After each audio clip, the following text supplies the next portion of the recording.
ხელისუფლებას შეგნებულად მიყავს ხალხი სოციალური აფეთქებისკენ და რაც არ უნდა უსიამოვნო იყოს ამ მოვლენებს აუცილებლად მოყვება ეგრეთ წოდებული მშიერი ბუნტი. ამის შესახებ პარტია თავისუფალი დემოკრატების წევრმა გიორგი ცაგარიაშვილმა დღეს პარლამენტში გამართულ პრესკონფერენციაზე განაცხადა. ამას გარდა მან ქვეყნის ეკონომიკური მდგომარეობა და საქართველოში პირდაპირ ინვესტიციების მხრივ არსებული ვითარებაც განიხილა.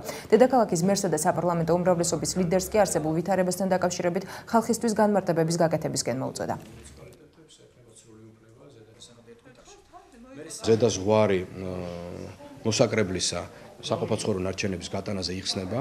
ეს უცვლელდება არა მარტო თბილისზე, არამედ სრულიად საქართველოზე. მოგახსენებთ, რომ აქამდე მოსაკრების ოდენობა არ უნდა აღემატებოდეს ერთსულ მოსახლეზე, არ აღემატებოდა ერთსულ მოსახლეზე ლარნახევარს, ხოლო იურიდიული პირებისთვის 25 ლარს ერთ კუბურ მეტრ ნარჩენებზე. ეს პუნქტი ამოღებულია და ახლა თვითმმართველობებს, საკრებულოებს, მმართველობებს, მერიებს გამგებლებს შეუძლიათ უკვე თვითნებურად დააწესონ გადასახადები საყოფაცხოვრებო ნარჩენების გატანაზე. ეს არის ბოლო აკორდი.